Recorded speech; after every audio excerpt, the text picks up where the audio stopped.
Kita kena sedar, yang mana kata jangan pakai mazhab lain, kita kena sedar, kita pun buat. Orang Melayu yang keras sangat ni, saya Syafi'i tak boleh. Selain daripada Syafi'i tidak boleh diamalkan di Malaysia. Suka main lagi. Samsing je kan. Dia buat tak apa. Orang lain tak boleh. Dia je boleh buat. Itu bahaya. Jadi benda ni boleh menyebabkan benih-benih ta'assub tu muncul. Sampai ada hadis apa? Sayakunu fi ummati rajulun yuqalu lahu Abu Hanifah fa huwa siraju ummati. Wa sayakunu fi ummati rajulun yuqalu lahu Muhammad ibn Idris fa huwa adarru ala ummati min iblis. Akan muncul dalam kalangan umat aku ni seorang lelaki nama dia Abu Hanifah. Dia pelita untuk umat aku. Dan akan muncul satu golongan, satu orang dalam umat aku ni nama dia Muhammad ibn Idris. Maka dia lebih mudarat ke atas umat aku, lebih mudarat daripada iblis. Siapa Muhammad bin Idris? Asy-Syafi'i. Maka yang reka ni adalah golongan yang ta'assub dengan mazhab Hanafi. Tuan-tuan, ta'assub mazhab ni tak ada yang menguntungkan. Tak ada yang menguntungkan. Imam-imam mazhab pun tak pernah suruh. Muhammad Ibnul Hasan Asy-Syaibani yang merupakan guru kepada Al-Imam Syafi'i, yang mana dia ni anak murid kanan kepada Abu Hanifah yang bermazhab Hanafi. Dia ada anak murid yang hebat namanya Asy-Syafi'i. Orang tanya dia jawab. Dia kata, in takallama ahlul hadis yauman fabilisani Syafi'i. Kalau ahli hadis satu hari bercakap, mereka akan bercakap dengan lidah Syafi'i. Dia puji anak murid dia. Tak ada pula dia kata, hang ni bila ngaji dengan aku jangan buat mazhab lain lah, ikut je mazhab ni. Tak ada. Kan? Sahabat-sahabat pun beza pendapat. Ibn Abbas dengan mazhab dia, Ibn Umar dengan mazhab dia, Ibn Mas'ud pun ada mazhab dia. Tapi tak pernah dia orang kata siapa yang belajar dengan aku, tanya soalan agama dengan aku, jangan pergi tanya orang lain lah. Tak ada. Kerana masing-masing tahu mereka sentiasa mencari kebenaran, tetapi mereka tidak pernah mendakwa diri mereka maksum.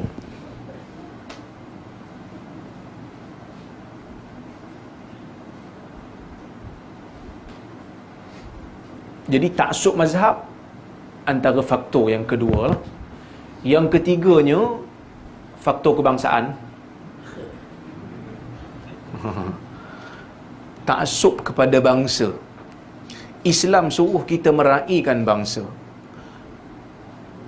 Allah Ta'ala cipta bangsa ni dengan bahasa yang berbeza-beza supaya kita kenal mengenali. Tapi ada orang yang dia tengok satu bangsa, dia benci. Kerana dia kata, bangsa akulah yang paling baik. Ini Islam tak pernah ajar. Dulu Islam dia berpusat di Semenanjung Arab. Jadi bila Islam tersebar luas, Parsi masuk, kawasan-kawasan Khurasan masuk, Turki masuk, kan? Jadi ramai orang yang bukan Arab ni masuk Islam. Yang Negro pun Habsyah masuk Islam. Orang-orang Arab tak puas hati dengan Negro. Dia pun reka hadis cela golongan Negro.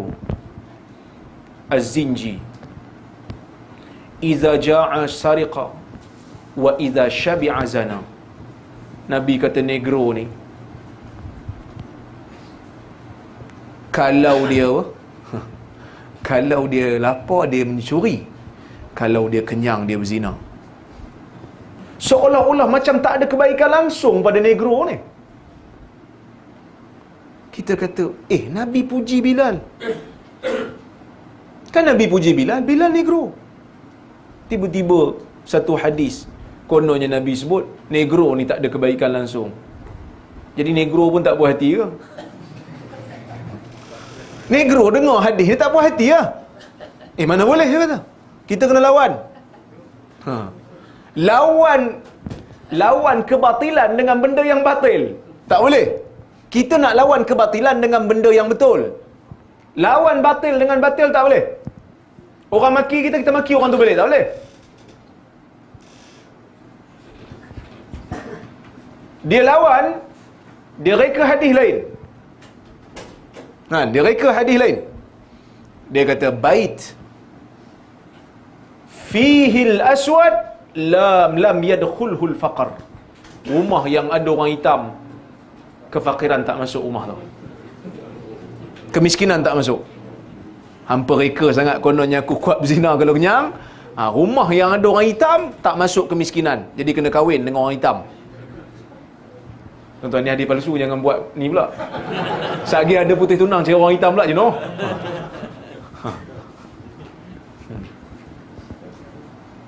Ni taksub kepada bangsa. Orang Parsi tak puas hati dengan orang Arab. Dia buat hadis, dia kata innallaha lamma radi anzala al-Qur'ana bil farisiyah wa lamma ghadib anzala al-Qur'ana bil wa lamma radi anzala al-Qur'ana bil farisiyah. Allah ni masa kalau dia marah dia turun Quran dalam bahasa Arab, kalau dia suka dia turun Quran dalam bahasa Parsi. Orang Parsi reka. Tuan bagi ke depan sikit. Bagi depan sikit, bagi laluan pada orang.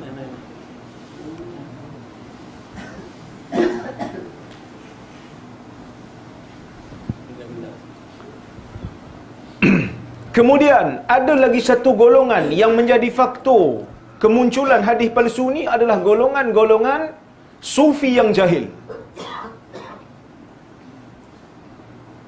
Seperti Maisarah bin Abdir Rabbuh. Dia reka banyak hadis. Orang tanya dia pasal apa hang reka hadis banyak-banyak ni? Dia kata wada'tuha uraghibun nas biha. Aku reka hadis ni sebab aku nak ajak manusia supaya ibadat dengan hadis palsu. Niat dia baik lah, tapi cara tak kena. Seperti Nuh ibn Abi Maryam yang reka hadis, suruh orang galak orang baca Quran. Baguslah tu, tapi cara tak kena. Ada lagi golongan zindiq, orang yang menyembunyikan kekufuran, nak rosakkan Islam daripada dalam, reka hadis. Abdul Karim ibn Abi Auja, dia ni zindiq. Dia mengaku, dia kata wada'tu lakum 4,000 hadis uharrimu bihal halal wa uhillu bihal haram. Aku reka 4,000 hadis yang mana dengan 4,000 ni aku menghalalkan benda yang Allah haramkan dan aku mengharamkan benda yang Allah halalkan. 4,000. Tapi ulama hadis dapat kesan. Sebab apa ayat Quran tadi ni? Allah Ta'ala kata dia akan jaga agama ni. Dan faktor yang seterusnya, golongan qusas, golongan-golongan penceramah yang tarik perhatian orang dengan ceramah dia. Maka orang nak dengar satu benda yang pelik dan ajaib. Ini sifat manusia. Kalau setakat baca hadis Bukhari dan Muslim, tak berapa nak ajaib, orang nak dengar. Dia bawa mari cerita-cerita yang pelik. Maka bila pelik cerita, orang kata kena panggil ustaz ni, ilmu dia lain. Orang lain tak dapat macam ni punya. Kan? Kita mau yang ni lah, yang lain sikit. Yang biasa-biasa ni tak mau. Golongan ni zaman A'mash dah muncul dah. Zaman tabi'in dah muncul dah. Yang mana mereka mencari makan dengan ceramah mereka. Maka bila ceramah ada orang sedap, masing-masing duk keluar duit lah. Basking dengan hadis. Basking tau. Hari ni orang basking main gitar kan. Orang letak duit. Dulu basking dengan hadis. Baca hadis pelik, lagi tebal sampai dia bagi. Lagi glamour dia. Dan ada orang yang reka hadis palsu sebab nak, dalam bahasa yang lembut sikit, nak mengampu pemerintah. Tuan-tuan, carilah mana-mana kerajaan dalam dunia ni, melainkan orang agama akan diberi peranan untuk menarik sokongan masyarakat. Ma'mun pun ada dia punya alim, Ahmad bin Abi Du'ad kan, Mu'tazili yang menjadi ulama dalam mazhab Mu'tazilah. Ulama-ulama yang jahat ni sentiasa ada mengampu pemerintah.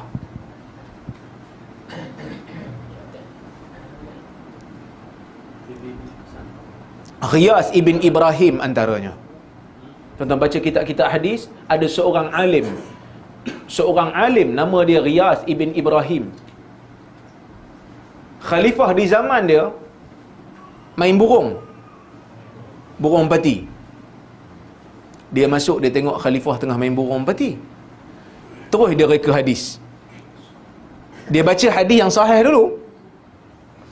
La sabqa illa fi khuffin au hafirin au nuslin au janahin. Dia tambah satu perkataan.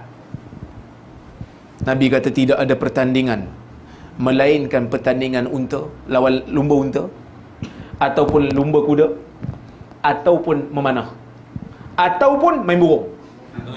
Yang tu dia tambah. Jadi raja dengar, raja suka. Adalah hadis kan.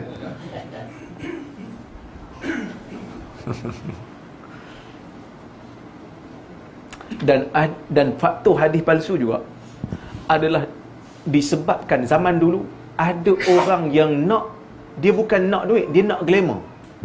Kalau khusus tadi dia nak kepentingan duit dia tu, orang panggil dia ceramah. Yang ni dia nak glamour. Nak glamour macam mana? Nak glamour supaya semua penuntut hadis datang kat dia, dia akan baca hadis. Jadi dia jadi masyhur lah, jadi tok syekh besar. Tapi dia bukan tok syekh besar pun. Maka dia bawa cerita pelik. Jadi orang kata, mana kau dapat ni? Daripada tok syekh tu. Pergilah ambil hadis kat dia. Jadi dia pun bagi sanad. Sanad bohong. Ada juga orang yang zaman dulu, tuan-tuan, zaman dulu munaqasyah, munazarah, perbezaan pendapat ni kadang-kadang dia orang akan bagi pentas untuk dia orang berbahas, lawan, yang ni keluar dalil, yang tu keluar dalil. Dia ni dah tak ada hujah dah. Dah kalah dah, dia sudut hujah memang kalah. Tapi nak kata dia betul ke, tang-tang tu dia reka hadis. Nabi kata sekian, sokong pandangan aku. Kerana takabur. Kerana takabur. Ini faktor-faktor kemunculan hadis palsu. Tuan-tuan, Nabi tahu benda ni akan muncul. Sebab tu Nabi sebut dalam hadis mutawatir yang diriwayatkan oleh lebih 70 orang sahabat. 70 lebih sahabat dengar hadis ni. Nabi kata apa?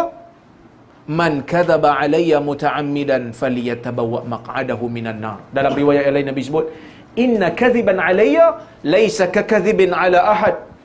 Fa innahu man kadzaba alayya muta'ammidan falyatabawwa maq'adahu minan nar. Dusta atas nama aku tak sama macam dusta atas nama orang lain. Siapa dusta atas nama aku, tunggu tempat kat neraka.